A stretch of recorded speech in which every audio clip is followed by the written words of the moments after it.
আমাদের মুর্শিদ আলহাজ হযরত মাওলানা হাবিবুর রহমান খন্দকার, আমার শ্বশুর আব্বাজান, আমরা আজকে যে ময়দানের মধ্যে যে জায়গার মধ্যে বসে আছি, যিনি সারাটা জীবন এই ময়দানে আপনাদেরকে তালিম দিতেন,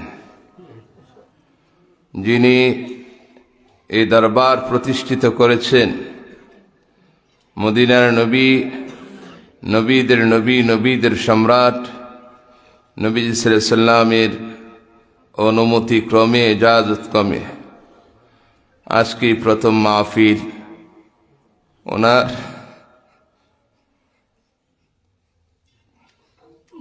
শুকরিয়া।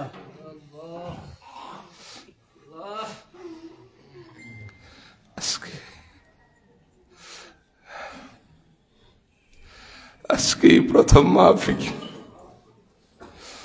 আমরা আজকে ওনাকে ছাড়া আজকের এই প্রথম মাহফিল উপস্থিত হয়েছি।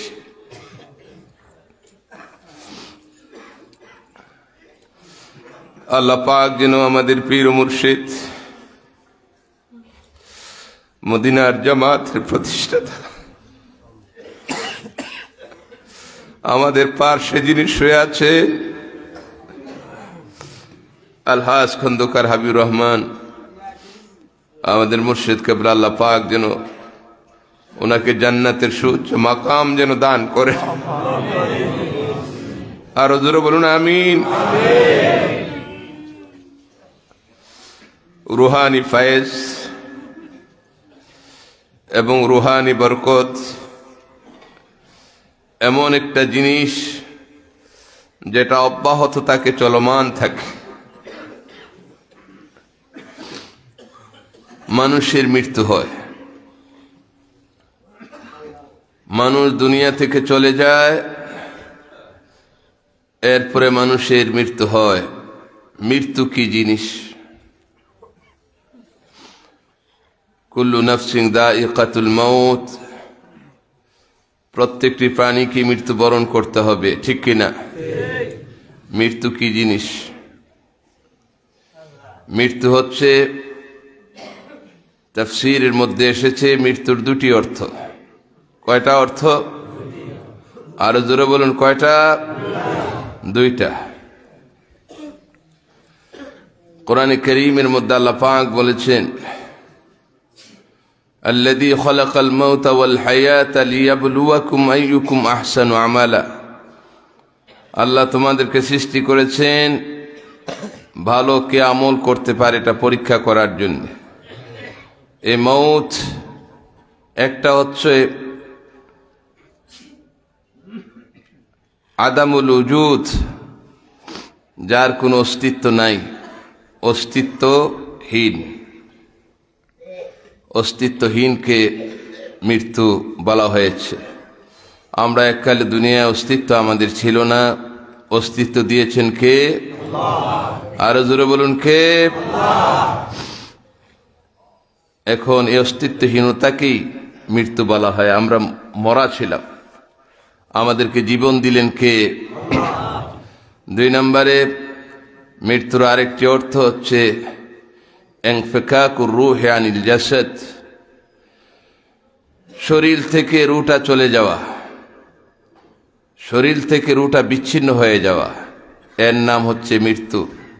সারা পৃথিবীর যত উলামায়ে কেরাম আছেন, সারা বিশ্বের যত স্কলার আছেন, যত ইসলামী চিন্তাবিদ আছেন, উলামায়ে আজিল্লা আছেন, সকলে এ ব্যাপারে একমত যে মৃত্যু হচ্ছে ইনফিকাকুর রূহি আনিল জাসাদ, শরীর থেকে রূহটা আলাদা হয়ে যাওয়া। তাহলে রূহটা আলাদা হয়ে যায়, রূহের কোনো মৃত্যু নাই। রূহের কি নাই? মৃত্যু নাই। এই জড় পদার্থ শরীরটা কোনো কোনো ব্যক্তি বিশেষের ক্ষেত্রে পচে যায়, গলে যায়, কিন্তু আল্লাহ পাকের বিশেষ খাস ওলি যারা, আম্বিয়া আলাইহিমুস সালাতু ওয়াস সালাম যারা, তাদের শরীরে পচনও ধরে না, তাদের শরীর গলেও না। তাদের ইন্তেকালের পর তাদের বডির সাথে, দুনিয়াতে যেমন আমাদের বডির সাথে রূহ আছে, আছে কি নাই? আরো জোরে বলুন, আছে কি নাই? আমাদের শরীরের মধ্যে রূহ আছে বিদায় আমরা জীবিত। আম্বিয়া আলাইহিস সালাতু ওয়াস সালাম এবং বিশেষ ক্ষেত্রে আল্লাহ পাকের বিশেষ বিশেষ বান্দা যারা আছে, তাদের বডির সাথে রূহের একটি সরাসরি সংযোগ হয়ে যায়। যখন রূহের সাথে শরীর সংযোগ হয় তাকে মরা বলে না জীবিত বলে? সবাই বলেন। মাসালা কি আপনাদের বুঝে আসতেছে? তাদেরকে জীবিত বলে। সেজন্য আল আম্বিয়া ও আহিয়াউন ফি কুবুরিহিম, নবীগণ তাদের কবরের মধ্যে জিন্দা। এবং আল্লাহ পাকের বিশেষ ওলি যারা, আল্লাহর খাস বান্দা যারা, তারাও কবরের মধ্যে এমন জিন্দা থাকেন। আমরা বিশ্বাস করি আমাদের পীর ও মুর্শিদ কেবলা আল্লাহ পাকের একজন খাস বান্দা ছিলেন, একজন ওলি ছিলেন। ঠিক কিনা বলেন? তিনি আল্লাহ পাকের একজন বিশেষ বান্দা ছিলেন। শুধু আল্লাহ পাকের তিনি ওলি ছিলেন না, ওলিদের মধ্যে এই বাংলাদেশের মধ্যে আল্লাহ পাক ওনাকে গোটা বাংলাদেশের দায়িত্ব দিয়েছিলেন। আমরা জীবিত থাকতে সব কথা বলি নাই, আমরা সব কথা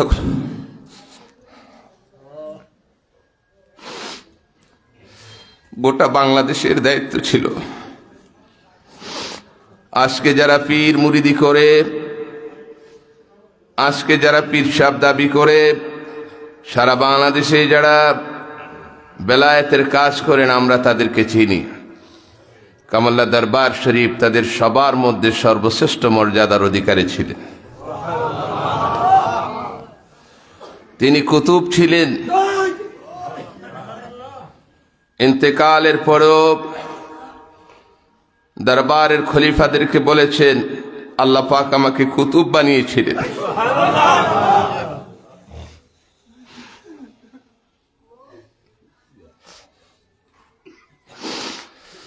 মদিনার সাথে সরাসরি সংযোগ ছিল। এখানে যারা খলিফা আছেন, এখানে যারা মুবাল্লিগ আছেন, এই দরবারের মুহিব্বিন এবং আশিকিন যারা আছেন, অনেকে দেখেছেন এবং অনেকে শুনেছেন। একবার আমাদের দরবারের খলিফা আলহাজ মামুনুর রশিদ সাহেব আছে তো, আজকে অনেকেই আছেন। আব্বা হুজুর উনি মদিনাতে যাবেন। এয়ারপোর্টে যাওয়ার পর এখন বিমান যাবে না ওনাদের। আমরা যখন এয়ারপোর্টে যাই নিশ্চিত হয়ে যাই, এরপরে দেখা যায় যে 1 ঘন্টা 2 ঘন্টা পর বিমান ছাড়ে, লেট হয়। আব্বা হুজুর বললেন যে বিমান আজকে তো যাবে না, 3 দিন পরে আমাদের ফ্লাইট হবে। কয়দিন পর? ওনারা এহরাম বেঁধে কিন্তু চলে গেছেন। তিনি বললেন যে নবীজি সাল্লাল্লাহু আলাইহি ওয়াসাল্লাম আমাকে বলেছেন এখন থেকে 3 দিন পর আমাদের ফ্লাইট হবে। সরাসরি সংযোগ ছিল মদিনার সাথে। মদিনার সাথে যাদের সংযোগ থাকে এদের আল্লাহর সাথে সংযোগ থাকে। ঠিক কিনা বলেন? আল্লাহর সাথে আর মদিনার সাথে যাদের সংযোগ থাকে, এই সমস্ত লোকেরা শুধু আল্লাহর ওলি নয়, এদেরকে গোটা পৃথিবীর কোনো শক্তি তাদেরকে দমাতে পারে না, তাদেরকে শেষ করতে পারে না। মদিনার সাথে সম্পর্ক থাকলে জাহান্নামের আগুনে জ্বলে না। জোরে বলেন সুবহানাল্লাহ। মদিনার সাথে যদি সম্পর্ক থাকে তাকে জাহান্নামের আগুন তাকে স্পর্শ করে না। ছোট্ট একটি এক্সাম্পল দিয়ে আমরা মদিনার জামাতের নিয়ম অনুযায়ী আজকে হাদিয়া শরীফ তেলাওয়াত করব। এই প্রথম আমি তো এখানে আজকে বহু বছর থেকে এখানে আসি, কোনোদিন তো আব্বাকে দেখি নাই যে অসুস্থতা থাকা সত্ত্বেও উনি উপস্থিত থাকতেন। আজকে উনি নাই, ওনার জায়গাতে আমাদের বড় ভাই বর্তমান যিনি এই গোটা মদিনার জামাতের দায়িত্ব আল্লাহ পাক যাকে দিয়েছেন, আমাদের বড় ভাই আলহাজ হযরত মাওলানা পীরজাদা হযরত মাওলানা খন্দকার সাইফুর রহমান সাহেব মাদাল্লাহু জিল্লাহু এবং আমাদের ছোট ভাই হযরত মাওলানা হেদায়েতুল্লাহ সাহেব, ওনারা আছেন। আপনাদেরকে যথাযথভাবে আমাদের হুজুর কেবলার নিয়ম অনুযায়ী এবং ওনার তরিকা অনুযায়ী আপনাদেরকে পরিচালিত করবেন, আমাদেরকে পরিচালিত করবেন ইনশাআল্লাহ। তো বলছিলাম হযরত আনাস বিন মালিক রাদিয়াল্লাহু তাআলা আনহু, ওনার বাসার মধ্যে মেহমান আসলো। আসার পরে দস্তরখান চিনেন আপনারা?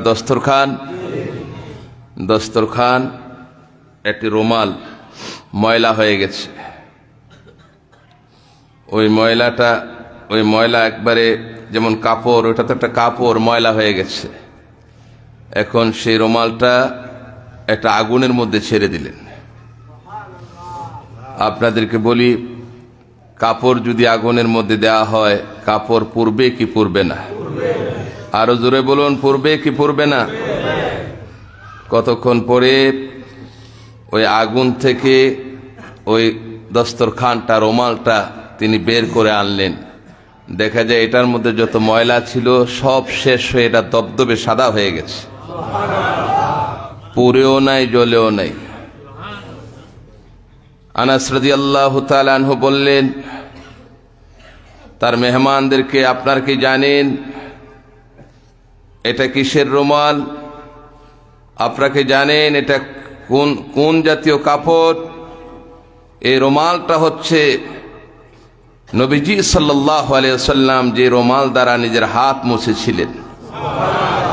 নবী সাল্লাল্লাহু আলাইহি ওয়াসাল্লামের হাতের স্পর্শ লেগেছিল। তো যখন ওই রুমালটা ময়লা হয়ে যায়, আমি আগুনের মধ্যে এটা ছেড়ে দিই। নবী সাল্লাল্লাহু আলাইহি ওয়াসাল্লামের হাতের পরশ লাগার কারণে আগুনের এমন কোনো ক্ষমতা নাই যে রুমালকে জ্বালায় দিতে পারে। তখন অটোমেটিকলি ময়লাগুলো দূর হয়ে যায়, এটা পরিষ্কার হয়ে যায়। সেটা হচ্ছে সেই মদিনা, সেই নবীজি সাল্লাল্লাহু আলাইহি ওয়াসাল্লামের স্পর্শ, সেই নবী সাল্লাল্লাহু আলাইহি ওয়াসাল্লামের জামাত হচ্ছে মদিনার জামাত। আপনারা যারা ইতিমধ্যে মদিনার জামাতে আব্বা হুজুর কেবলার হাতে বায়াত গ্রহণ করেছিলেন, এখন আমাদের বড় ভাই বর্তমান পীর সাহেব আলহাজ হযরত মাওলানা খন্দকার সাইফুর রহমান সাহেবের হাতেও বায়াত গ্রহণ করেছেন। আপনারা যথাযথভাবে এই তরিকাকে আপনারা ধরে রাখবেন। এই তরিকাকে ধরে রাখা মানে মদিনার নবী সাল্লাল্লাহু আলাইহি ওয়াসাল্লামের তরিকাকে ধরে রাখা, ঠিক কিনা বলেন? আপনারা সবাই আপ্রাণ চেষ্টা করবেন। আমি খলিফাদেরকে বলবো, খলিফারা ওনারা যেন সচেতন থাকে, ওনারা যেন দরবারের প্রতি এবং মদিনার জামাতের আরো বেশি প্রসারের ক্ষেত্রে আপনাদের ভূমিকা অপরিহার্য। আপনাদের দায়িত্ব এবং কর্তব্য, সচেতনতা সবচেয়ে বেশি জরুরি, ঠিক কিনা বলেন? আপনারা সারা রাত্রব্যাপী ওয়াজ নসিহত শুনেছেন, আমরা ওয়াজ নসিহত করব না। আমাদের বড় ভাই বর্তমান এই পীর সাহেব হুজুর, উনি দোয়া করবেন ইনশাআল্লাহ। তো যে কথাটা বলছিলাম, বিশেষ নসিহত থাকবে যে সবাই যার যার অ্যাঙ্গেল থেকে, যার যার জায়গা থেকে আপনারা কাজ করবেন। বর্তমান ফিতনার যুগ, আপনারা জানেন ফিতনা চতুর্দিকে ছড়িয়ে আছে। ফিতনার যুগ, বেঁচে থাকার জন্যে ঈমান বাঁচানোর জন্যে এবং নিজেদের বাঁচানোর জন্যে মদিনার জামাতকে আঁকড়ে ধরে রাখতে হবে। আপনারা যদি দুদুল্যমান থাকেন, আপনারা যদি ছন্ন ছাড়া হয়ে যান, তাহলে কিন্তু মদিনা থেকে বিচ্ছিন্ন হয়ে যাবেন আপনারা। আর আমরা কখনোই মদিনা ছাড়তে রাজি। আমরা মদিনাকে ধরে রাখতে চাই, চাই কি চাই না? দরবার শরীফকে ধরে রাখতে চাই কি চাই না? কে কে চাই দুই হাত তুলে দেখান। নারে তাকবীর, নারে রিসালাহ। আপনারাও কাজ করবেন, সবাই কাজ করতে হবে। একটা হচ্ছে দুইটা কাজ। এক নম্বর কাজ হচ্ছে নিজের আত্মিক উন্নয়নের জন্যে, নিজের রুহের উন্নয়নের জন্যে এবং রুহানি শক্তি বৃদ্ধির জন্যে মদিনার জামাত আব্বা হুজুর কেবলা যেভাবে তালিম দিয়েছেন সেই তালিমগুলোকে যথাযথভাবে পালন করা। হালাল হারাম বেঁচে চলা, পর্দা পশিদা বেঁচে চলা। আমি প্রধান খলিফা হিসেবে আজকে ঘোষণা করছি, কোনো মহিলা কোনো পুরুষের সাথে দেখা করবে না। এ দরবার শরীফ হক দরবার, এখানে কোনো বেদাত চলবে না, ঠিক কিনা বলেন? এখানে কোনো বেদাত চলবে না। শরীয়তের বাইরে কোনো দরবার নাই।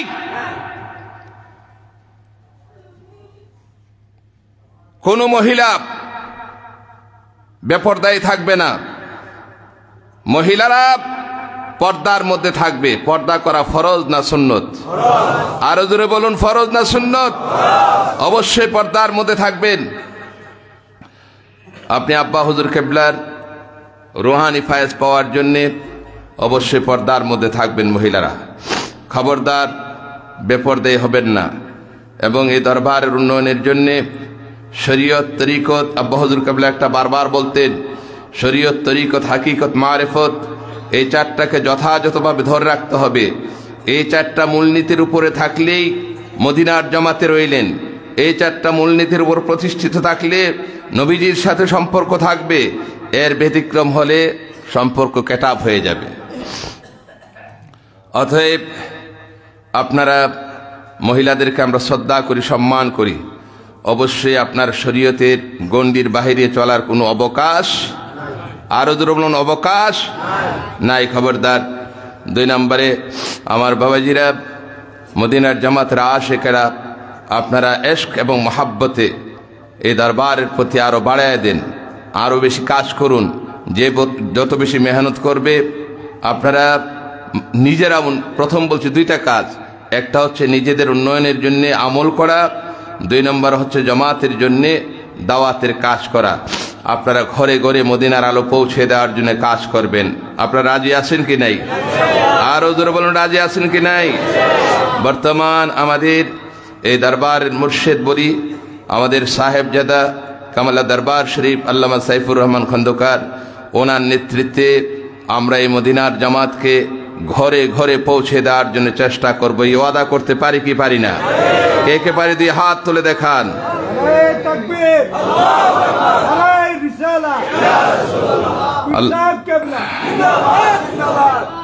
আল্লাহ পাক দিন কবুল করেন, তৌফিক দান করেন। অনেকে দূর দূরান্ত যাবে। আমি যেহেতু কোনো আলোচনা করতে পারি নাই, আমরা নির্দেশনামূলক কিছু কথা আপনাদের খেদমতে রাখলাম।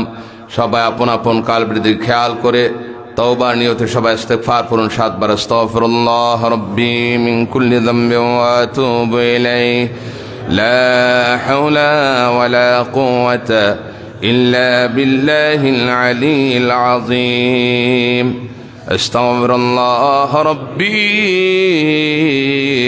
মিন কুল্লি যামবিন ওয়া আতুবু ইলাইহি লা হাওলা ওয়ালা কুওয়াতা إلا بالله العلي العظيم. أستغفر الله ربي من كل ذنب وأتوب إليه لا حول ولا قوة إلا بالله العلي العظيم. أستغفر الله ربي من كل ذنب وأتوب إليه لا حول ولا قوة إلا بالله العلي العظيم.